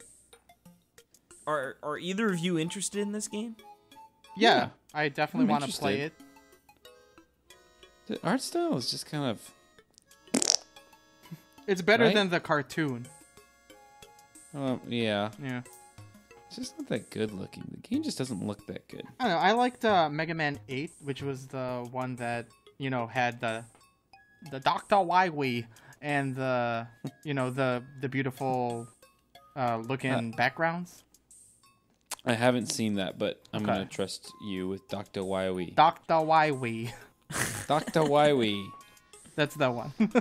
Gotcha. But yeah, this kind of looks like that because it does, they're ditching the 8-bit, which is what they did with Mega Man 9 and 10. Yeah, and it looks yeah. more like an updated game, which is really it's where I wanted the series to go since Mega Yeah. Man 8. So yeah. Yeah, I'm just not a huge Mega Man fan, So like I don't have like the The only Mega Man I'm really pull. a big fan of is Mega Man X. boosh. And I it's have like that really Mega Man like X collection. I haven't played any of those yet. I've definitely played a bunch of like the OG Mega Mans. But I've never beaten any of them, and I definitely haven't played any of the new ones, so I have little to no interest. Well, I for one yeah. am excited. Now it's out, and you can download a demo of this. So do it. Yeah, what are you waiting And- for, Alex? Why aren't you playing it right now? I don't am. know Who because says I'm I'm not? stuck talking to you guys. I'm stuck talking to a couple of See, yims. rookie mistake, Alex. Yeah. I always play Switch while Casey's talking. Well, I have my Switch in my hands right now. I could just start playing something. Boom. Like marble it up. Which brings us to what is our favorite game of the week? And we'll start with Casey. This one's easy. Do you know what I'm going for? I do. Pilot Sports. You know it. Yeah, that game looks great. Yeah. I'm going to go with Rise and Shine. That really cool looking The shooter. Metal Sluggy kind of game. Yep. Alex? Well, I mean, Dragon Ball Fighters is already a game that I have enjoyed, so I will stick That with doesn't that. count then. It has to be nope. Has to be Yeah, a we new usually game. like to pick a nice little one you A didn't new really game know that about you didn't know beforehand. about. Yeah, I think that Jack and Jill DX kind of looks interesting. Boom, there you have it. Awesome. All right, well, that'll do it for the eShop Roundup, baby. Woo-wee. Now, that means it's time for Grills' favorite segment. Yes, the old Grizzle Von Sizzle segment. also known as the old... The YouTube Saloon. Yep, we've got, let's see, we got a little challenge going up, which means it's already up and out right now, and we did a little NES game, and this time we did some Dr. Mario, which is a great little game. Yeah, it is. Old school, baby. It's Dr. Mario. He's throwing pills down your throat. That's the game. He says, you take your medicine, or you don't, but you're going to. Or these little evil viruses will take over. He's definitely a Western doctor, because his only way to solve this problem is to keep throwing pills down the throat. Yeah, endless amount of pills. Take 600 pills. If you align them correctly, that should work. Maybe he should try talking to the patient. Yeah. You know, every time that you Mamma mia! fail, Let's every go. time that someone fails, that's the pills literally choking the person to death through their throat. Alrighty then. Isn't he throwing him down like a beaker? Potato.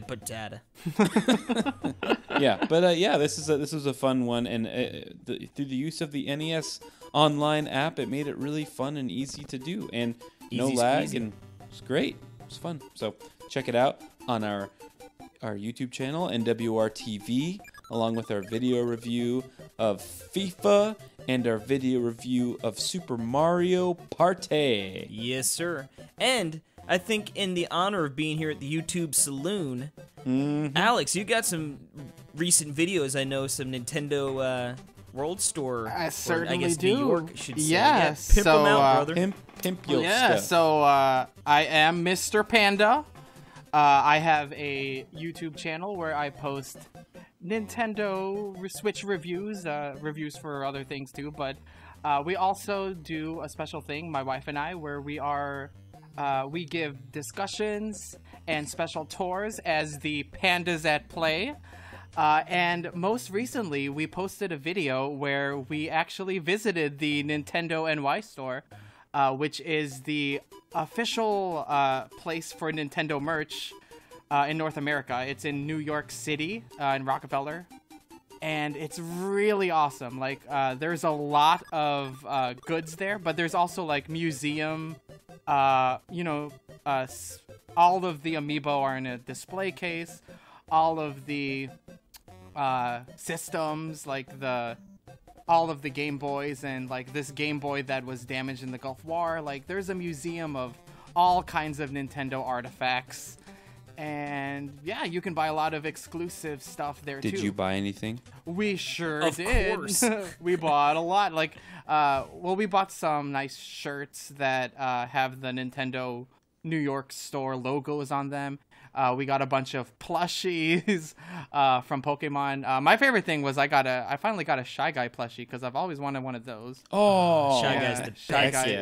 is the best. He's my one of favorite the character. Best Nintendo or Mario enemies. But I was pretty much tempted to just buy everything there. In fact, I say it in the video, but I express my interest in living at the store. But since I am no longer in the store, clearly I have not succeeded in living there. I'm surprised they don't have like someone out front like refinance your mortgage before you go in. Like clear up some space. It's a dangerous store. You go in there and everything you want to pick everything up. There's so many cool shirts and knickknacks, and like I said, the plushes are like. It just gets dangerous. I believe when Casey was in there last time, he bought me a Splatoon T-shirt. That's amazing. Yeah, they have stuff from like all the different games in there, and there's like a full Pokemon Center in there too, which is what it used to be before it became a Nintendo store. So yeah, we loved it. We filmed a special tour of it, and but we also have videos where we filmed our collection. So if you ever wanted to see almost every amiibo in a display, then you could see it. And we also have lots of other plushies and autographed posters and stuff hanging about, and yeah. And this is all on your YouTube channel. This is all on my YouTube channel, which is youtube.com/MrPanda2002. So that's MrPanda 2002. You can check out all of my Nintendo Switch reviews. I love talking to people about Nintendo, so come check it out. Yep, just think FIFA 2001 plus 1. And there you go. That's right. Plus, yeah. 2002. Wonderful. And again, I wasn't born in 2002. I just like the year, I guess. I don't know. That's probably when I made this username. Account, yeah. Yeah, account. Back in the good old days. Alrighty. Very good, very good. Now, let's move on to some news talk. News Talk with Casey Gibson. And let me begin with, this is a very, very slow news week. We don't have much here, so bear with us. Fortnite. What's Fortnite, you ask? Well, everyone knows what Fortnite is. But the update on the Switch, and Perry will be able to talk about this more in depth. But apparently with the new season and the update, we got a lot of upgrades to the Switch version, better resolution, better texture filtering. I was reading people saying they had better frame rate dropping out of the I don't plane care and about stuff. all that stuff. Do you know why? Why is that? They took out the video capture feature, which is the stupidest thing they could have done. Really? I wonder if that's so stupid. I wonder if the that's best just part. like something with the new, like, you know what I mean? Like it just wasn't working simpatico with the update. Oh yeah, that's So- something. So I It's a mean, really stupid shame though, because that was the. I every imagine time it'll you could come get back a victory or, I hope so, but man, it's annoying. You know. Maybe something with the I don't know. I figured that we definitely got seems like a something win to bring today. back. I got a win today, but I couldn't. I just had to take a stupid picture. You know, maybe they just don't want people recording all of their silly dancing. Yeah. No, There's they enough totally Fortnite want that. dancing going around. So this was amazing. So I was about to get the win. It was 1 versus 1. This other guy, and he threw a like the shockwave grenade or whatever it's called he pushed me back into the storm, and that killed me. It was amazing. Too bad you didn't get it on cam. No, exactly right. So, but also, yes, Sony has enabled crossplay with Fortnite. Finally, this is such good news, and. Like just like a couple of weeks ago, they had like someone from Sony. They talked about it, and do you remember what they said about why it's not crossplay? I forget offhand. Because we believe that the PlayStation is the best experience for Fortnite. And then like 2 weeks later, they have it. It's like, come on. I also like the marketing. They're like. They're like, PS4, the best place to play crossplay or something, you know what I mean? Like, crossplay's best on PS4 Pro. Yeah. But so yeah, funny. marketing. But yeah, no, that's good because I know a lot of people, you know, like because if you spent money on your account and then you got locked to PS4, you know, you couldn't do it anywhere else. So I know they said, like, you still can't get those things you bought. But I think I read they said by sometime in November you should be able to like link and like merge all the accounts or something. So that's pretty good news. Now, Casey, I have a question for you. What's that?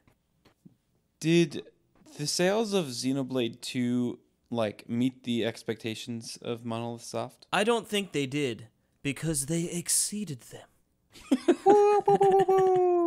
Yes, sales outside of Japan far exceeded Monolith Soft's expectations. They said, we really saw more people pick up the game and experience it in North America and European territories than we thought would so. Now, I have another question. What's that, Perry?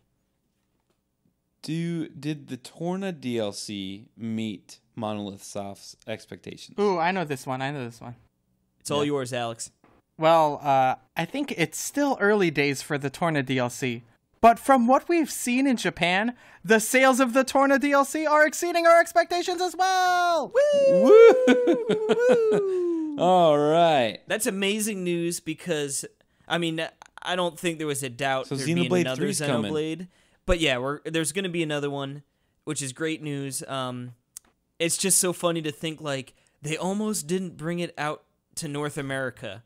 Like, it needed a petition and, like, a campaign to get it to come out, and now it's one of their, like, yeah, we big still boys, don't know you know? if that's really why it happened. it's pretty well documented. It's totally why it happened. Wait, what? It's documented? Like, Nintendo has said that that's why they brought it?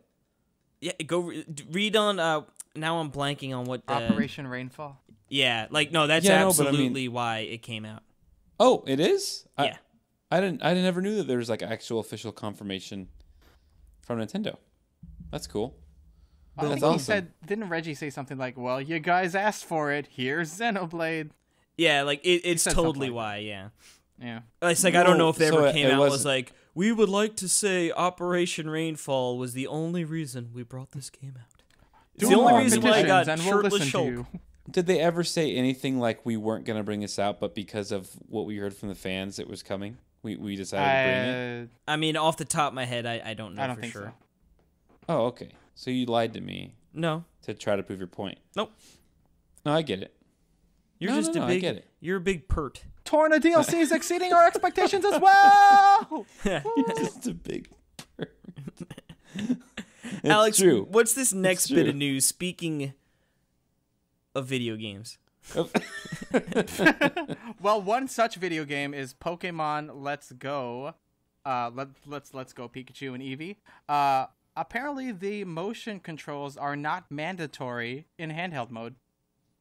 Okay. You can just choose an item and press A to throw a Pokeball. Woo! To catch your Pokemon. Isn't that funny? This is news. Hey, it's baby. Like, this is literally how Pokemon has always been. Mm-hmm. And it's still the same. This is news. And don't forget, news. if you hold down all of the other buttons at the same time, then you have a better chance at catching the Pokemon. Yeah. You gotta shake your Switch too. Did you know that if you hit B and up at the exact right time, it turns your Pokeball into a Master Ball? And if you yell "Gotcha" when you open up your Pokeball, it'll be a Yoshi. Always a Yoshi. Yes, I know Alex is excited about some Pokemon because I got the Eevee version. He's got the Pikachu version coming in. Mm-hmm. Yep, I am going to get Pikachu. You got the Eevee version? Yep. Yeah, because Alex said he was getting Pikachu, and I said I'll get Eevee. I'm getting Pikachu for sure. Though my decision to get Pikachu has nothing to do with him getting Eevee. He just didn't want Pikachu. No, I tell you what, they're both good. It's like, how could you look at those two cute little sons of guns, and it's like, how do you pick, you know? And then Alex was like, I'm getting Pikachu, and I was like, well, then I'll get Eevee. All right. And that was that. Yep, I get it. All right, so we this have last one bit more... of news just came out like 2 seconds before we started recording. And this is so much fun, and I'm excited. More NES games are coming. You mean NES games? I'm just kidding. No, Perry was right. I know. I hope more hate NES games, calling it as NES. in more Earthbound games. I also don't say SNES. Yeah, it's Super NES, and it's NES. And I'll accept SNES. Yeah, I call it SNES. But... Excuse me. Yes, we have NES Open Tournament Golf, Solomon's Key, and Super Dodgeball, which I've always wanted to play. Well, 10 out of 10. Sounds like a challenge. It sounds like it's like we should just rename it NWR's Talk Nintendo NES Challenge. Yeah. Just play all the NES games. But yeah, and have as many NWR's TNP's NES challenge. Yeah, Super Edition. Yeah, hopefully this is a good sign. They're already putting a few more out not too long after the service came about. So hopefully we can get a nice little trickle of games continuing to come. I just thought about some games that would be amazing. Gargoyles Quest 2. That would be awesome. That's an amazing NES game. And then also my favorite, Bionic Commando. What if they put that out on there? I would be so excited for that. That would be sick. That never came out on Virtual Console, did it? No. Yeah. Or So, Contra. anyway. What's up with that? I think they announced Contra is coming. Yeah. Yeah, but I mean, it wasn't. That'll on be. Virtual Console. That's gonna be so good too. Yeah. Very, very much fun. But yeah, I'm enjoying the NES games. They're really cool. So. Yes, me as well. But yeah, that's going to bring us to the end of the news. Like I said, pretty slow sledding on the news front. I guess it's sort of that weird time. It's like before, like I could see Nintendo having another direct before, the big holiday. But right now we're sort of in no man's land, just sort of trucking along. Yep. Playing some games. Dark Souls is coming out pretty soon. Yeah, you got Starlink coming out. Super Mario Party. Starlink, yeah. Yeah, we definitely have some games coming. You got Luigi's Mansion on the 3DS. Yeah. Perfect Halloween game. Heck yeah, man. Yeah, we're loaded for bear. Yep. Well, Alex, I'd like to thank you for coming on to our podcast. You're very welcome. Yes, I'd like to thank you for having me. Oh, yes. It's always fun. I can't believe it's been... When was the last time you were on? There's no way it's been a year. Almost like maybe November, which would make it almost a year. No way. We'll have to double check, but we'll have Maybe to make December. Sure it's less next time. You want to come on next week? I'll come on next week. In fact, I'll just come on every week. Boom. Boom. You're out. This is what we were discussing earlier. This is a two-man podcast. Perry, we have something to tell you. Yeah. This was the last episode you'll hear Jerry Jerkham's voice. But don't worry, he'll continue to edit it. That's really funny. It's his punishment. Yeah. For something he did. You will forever be in debt to edit this podcast and be known as Pert. All right. Well, that's going to do it for our podcast then, right? Yes, sir. I think so. Again, I know we mentioned before, you can find all of our stuff on Nintendo World Report TV on YouTube. You can find us on Twitter at Talk Nintendo Pod. That's Talk Nintendo P-O-D. P-O-D. And Alex, remind the fine people where they can find you. I am also on the Twitter as Mr. Panda 2002. That's MRPANDA 2002. And you can also find me on YouTube. That's also Mr. Panda 2002. And you can find my video reviews and discussions and tours that my wife and I had. And you can also check out more of my reviews, like my Assassin's Creed Odyssey review on darkstation.com. Boom, boom. Dark Station. It's spelled like a dark and also station. It's a station with very poor lighting. Yes, it is one of those, yeah. Perfect. Well, once again, thank you, Alex, for joining us. And until next week, we'll see you then. It was my pleasure. See ya. Have a good week, everyone. Save the pandas.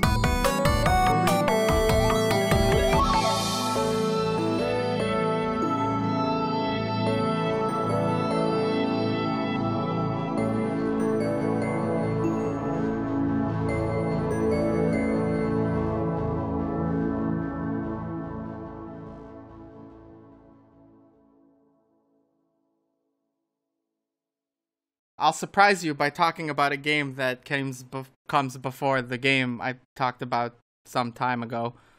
Gibbons with the ball. Haven't you always wanted to do that, Cassie? Not particularly. Fish, not logic.